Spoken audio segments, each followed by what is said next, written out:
Good day, Sir Alan D. Balangon, my professor who handling me say modular. So today I'm gonna make a video presentation. So my previous video recorded is the Rizal Life Person Writing, and today I'm gonna make a video presentation with regards to my subject, understanding the self, or in short, UTS. So, the video has consist of 5 parts. Number 1 is the introduction, number 2 is the overview or the agenda, number 3 is explanation of my subject or explain your subject, number 4 is the discussion and key points, number 5 is the conclusion, and number 6 is the bibliography. So, introduction.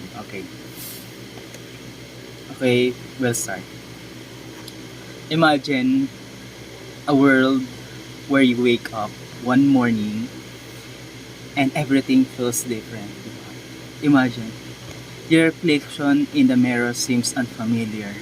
Your thoughts are a jumble, and you can't quite grasp who you are. That's the feeling of losing your sense of self.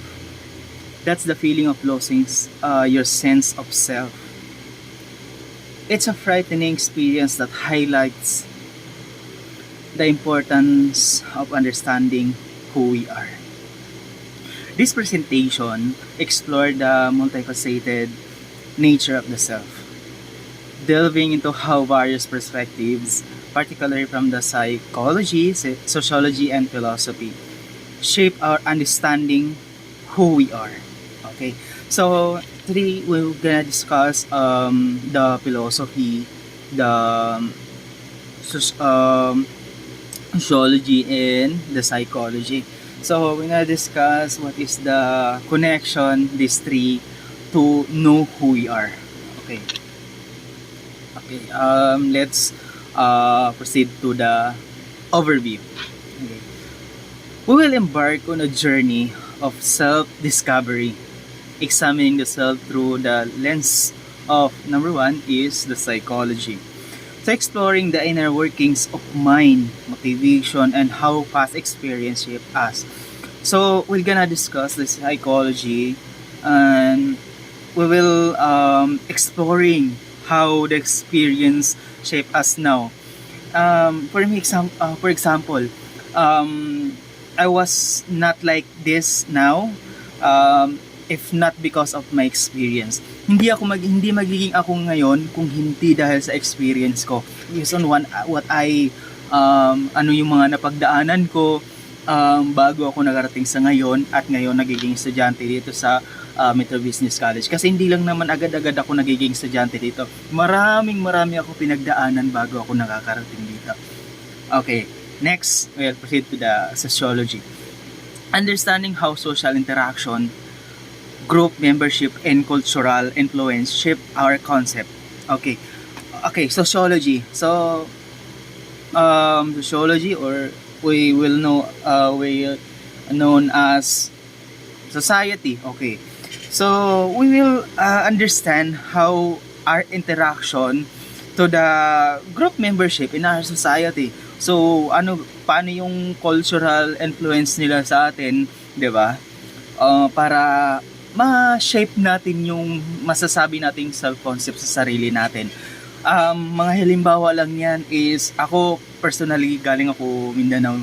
So when I was nasa Mindanao ko, medyo, alam mo, hindi kasi nakasanayan namin yung magsalita ng po at opo. So we will do that even if may pag-usap kami sa mga matatanda.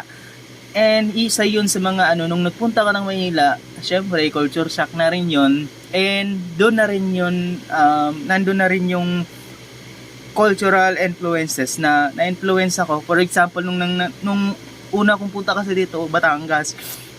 So yung culture ng Batangas, na-adapt ko yun.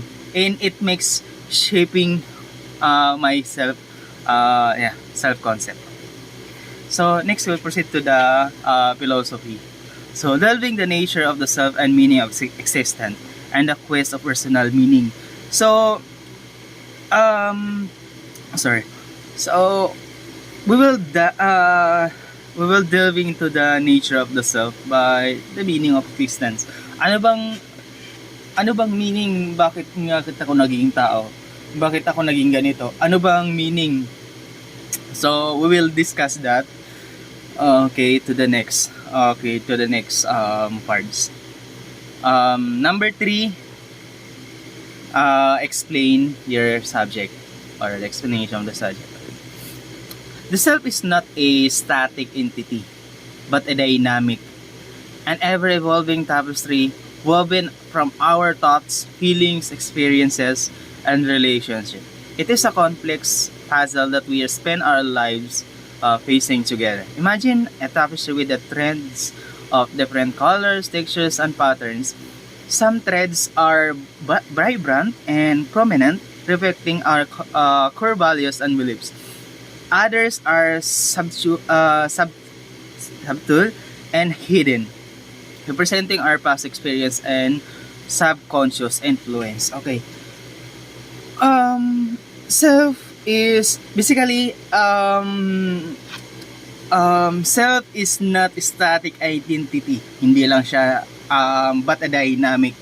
So, nasa bukid lang ako nung mga panahon nung mas bata pa ako, 'di ba? So, basically sinasabi lang to, yung self is not static but dynamic. Kasi, 'di ba, habang lumalaki ako, doon ko na naintindihan na ano yung purpose ko sa buhay. Ano ba yung gusto ko? Ano ba yung magiging ako, 'di ba? And isa 'yun sa mga na ano ko talaga is na intindihan ko talaga when nung sabi nga ni philosopher Socrates na know thyself, 'di ba? So sinasabi lang niya na kilalanin mo ang sarili. Kasi kung once nakilala mo yung sarili mo, it will live into a victorious life, 'di ba? So isa 'yun sa mga ito yung subject na to na talagang it focuses on the self, na nag-evolve yung mga feelings natin, thoughts and experience, lahat yan nag-evolve yan sa sarili natin based on our experience o ano man yung nadaanan natin, 'di ba? So isa 'yun sa mga so that's the part of the explain of your subject. Okay.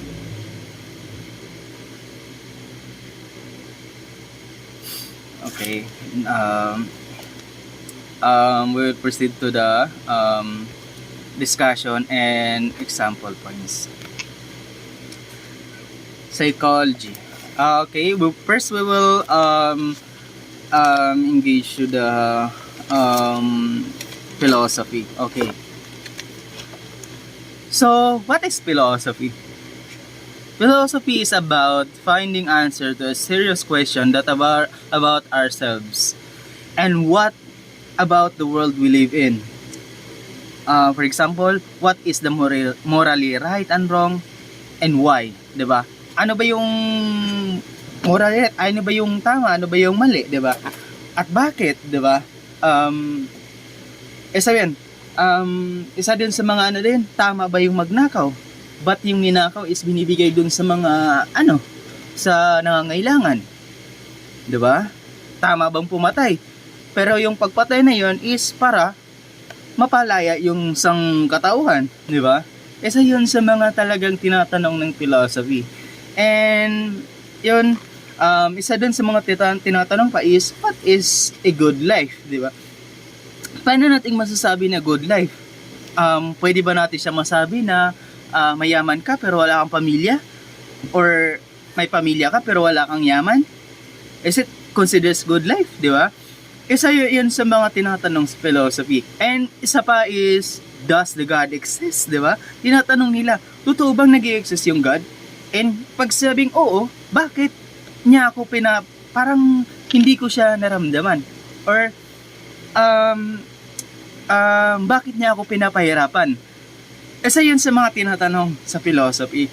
And with this philosophy, it is continuously questioning about Yun. And isa pa doon, yung mga same-sex marriage, di ba?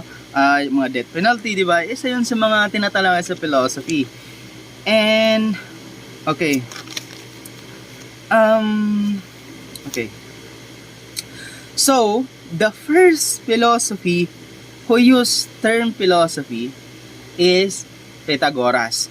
So, alam naman si Pythagoras na to is famous to for the Pythagorean theorem, di ba? So, okay. First, we will discuss what is the meaning of philosophy. Kasi, di ba, usually, pag sinasabi lang natin philosophy, but di natin siya naintindihan. Okay, pag sinasabi ng philosophy, sa Tagalog, filosopo. But then again, pag sinabi nilang filosopo, iba naman yung, iba na yung pagkaintindi ng ibang tao. But, tingnan lang natin yung definition na, yung meaning niya. Okay. So, yung philo means in a Greek word, meaning is love. And yung sophia means wisdom. So, philosophy basically means love of wisdom. Okay. So, yun yung meaning ng philosophy. Okay. Philosophy and the self, ancient Greek philosophers. So, we will discuss the three philosophy for the ancient Greek. Okay. Namely, Socrates, Plato, and Aristotle. So these three philosophy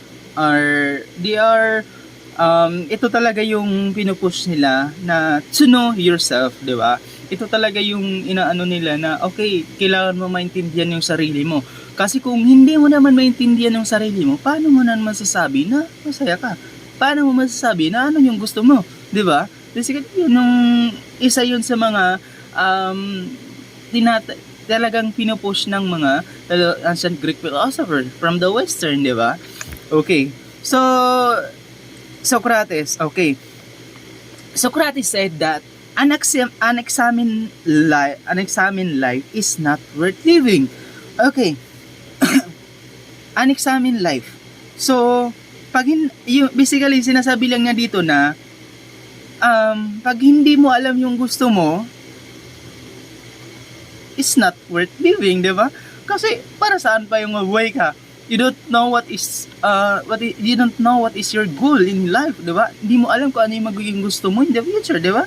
That's basically yung sinasabi ni Socrates. Okay. So, sabi niya, every man is dualistic, di ba? So, dualistic. So, dalawa daw. Composed of body and soul, di ba? Yun yung sinasabi na yung every man daw is dualistic, so composed of body and soul. Okay.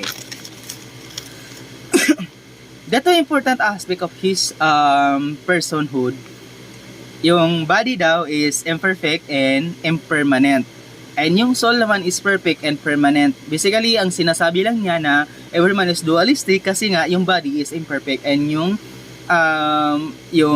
imperfect and impermanent. Hindi siya permanent, hindi siya perfecto. Yung body natin, nag-iiba and hindi siya perfecto. At the same time, mawawala yan. And yung soul naman is perfect and permanent. Yan, sinasabi niya, permanente daw yung soul natin. Okay. Okay, Socrates to dichotomous realms. So, Socrates has two dichotomous realms. Okay. Yung isa namang realms na is physical realm. Okay. Yung physical realm daw is changeable, transient, and imperfect. Okay. The body is belong to this realm. Sabi niya, ang physical realm daw is body is belong to the physical realm na nagbabago daw. Nagbabago na imperfect, 'di ba? Talaga namang nagbabago, 'di ba? Kung mapapansin ko nga sa sarili ko, siguro mga 2-3 years ago, payat ako tingnan, but now again, 'di ba? Tumataba ako. So, meaning lang na body is imperfect and changeable. Okay. So, we will proceed to the ideal realm. So, yung dichotomous realm kasi dalawa, yung ideal tsaka yung physical. So, dito sa ideal naman, pasok yung soul doon, which is perfect and yan, okay. Next, we will proceed to the Plato. So, Plato is the student of Socrates. Since estudyante nga niya, syempre meron pa rin yung influensya niya as a teacher, di ba? Kasi napapasa lang din yung knowledge niya sa students. Diba? Okay. Okay, philosophy of the self can be explained as process of the self-knowledge and purification of the soul. He believed in the existence of mind and soul. Okay, okay. Same lang din yun kasi body, kung ano naman kay Socrates, body and soul. Ito naman si Plato, mind and soul. Okay, so yun yung pinaluanaan niya na okay. Mind and soul is given perfection with God. Okay, sinasabi niya na yung mind and soul is given perfection with God. So, binibigay siya ng perfecto ng Panginoon. Okay, yun ang sinasabi niya. Okay, Plato, soul has 3 parts. Okay, meron daw, sa soul daw ni Plato, meron. Kung kay ano kasi, kay tawag dito, kay Socrates, meron siyang ideal, saka physical rhythm sa which is yung body belongs to the ideal, ay na physical, sorry, and the ideal is belongs to the soul. Okay, dito naman kay Plato is, number 1 is the rational soul. So, dito daw, Plato said that soul has 3 parts, and mainly, number 1 is the rational soul. So, rational soul is the reason and intellect. So, ito yung nagre-rason. Ito yung nag-iisip. Okay. Divine essence that enables us to think deeply, make wise choice, and achieve. So, ito naman yung, basically, ito naman sinasabi niya na ito yung nag-iisip na tama ba to? For example, nagugutom ka, pero wala kang pera. Tapos,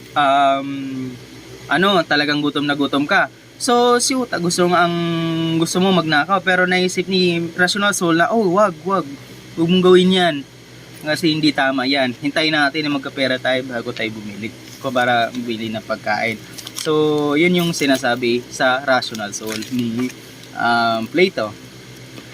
A true understanding of the eternal truths. Okay.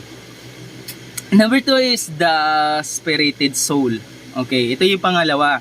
Kasi meron na nga daw tatlong soul parts yung soul ni Plato number 2 is the spirited soul.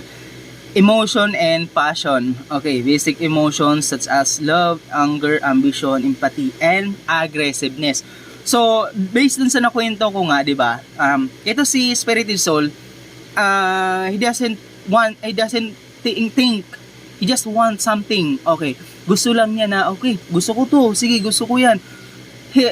Ang gusto lang niya, pinupush niya yung gusto niya. But, nandyan si rational soul para, okay, hindi, wait lang, wala pa tayong pera, di ba? Tulad ng sinasabi ko kanina. Okay.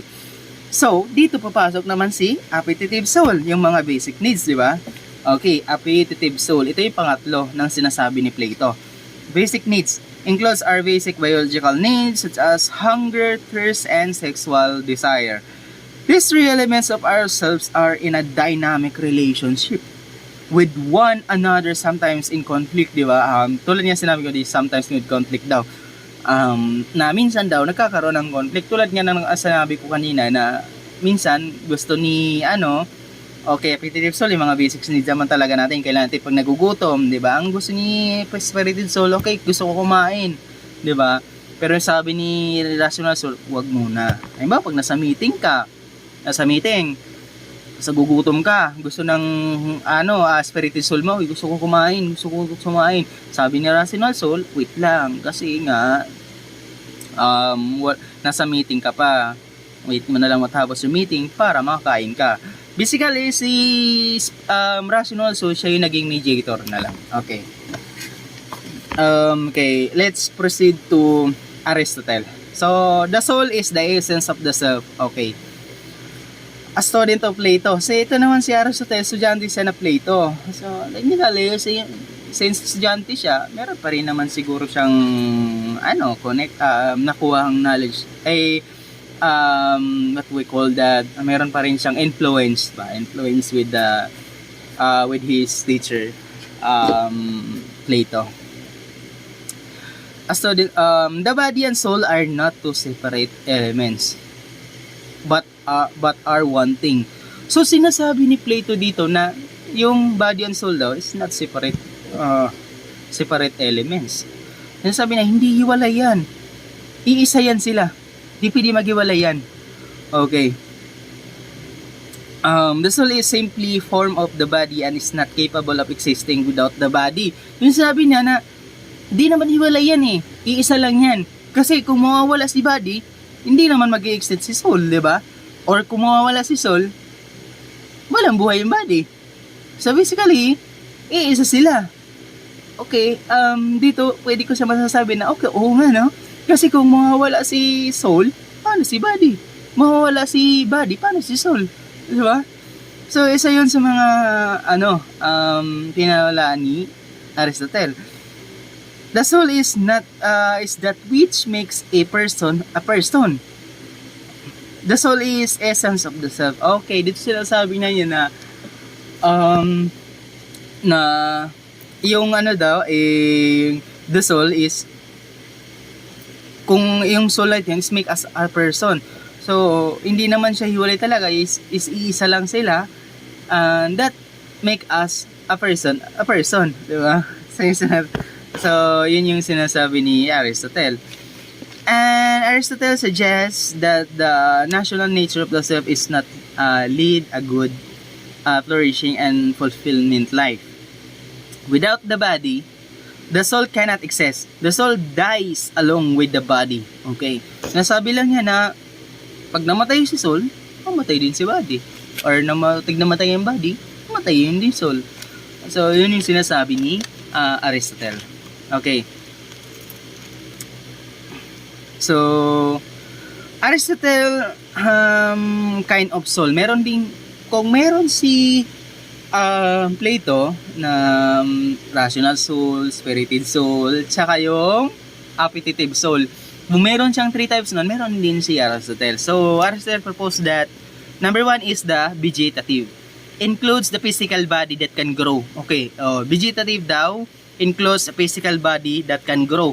So, basically, ang sinasabi lang niya, dito daw sa vegetative, includes the physical body na, lumalaki or For example, yung mga halaman, hayop, lumalaki yan. They grow. Okay. Number 2 is the sentient. Includes the sexual desire, feelings, and emotion. Okay. Dito sa sentient, pasok dito yung tao because human are have a sexual desire, feelings, and emotion. Also the animals. But yung mga halaman is not part of it. Kasi the plants are not capable of having a sexual desire. Also the emotions. So they are not belong to this.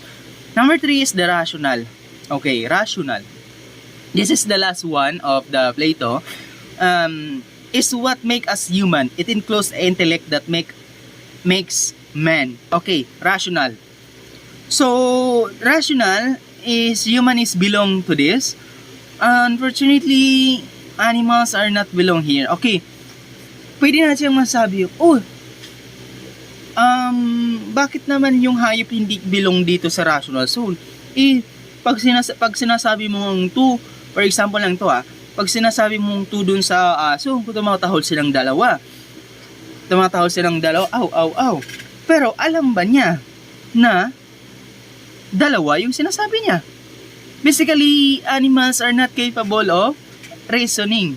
Okay, hindi nila kaya. Also, they have a mobility to move from place to another. However, they are not capable of reasoning. So, only human have a reasoning, are capable of reasoning. That's why human are belong to this rational. So, these are the kinds of soul of the Aristotle. So, again, that's what we discussed, and we will proceed to the conclusion. Okay. So I'm gonna discuss the sociology, however the time is not because it's already 26 minutes. So we're gonna close this presentation by reading the conclusion. By integrating insight from the psychology, sociology, and philosophy, we can gain a more holistic understanding of the self. Okay, its perspectives offers valuable tools for self-explorations and personal growth. Embrace the complexity of the self and embark a journey of continuous self-discovery. Ask questions, explore different viewpoints, and be an open new insights. The journey of understanding the self is a lifelong process, growth and transformation. So, basically, the journey of understanding the self is a lifelong process.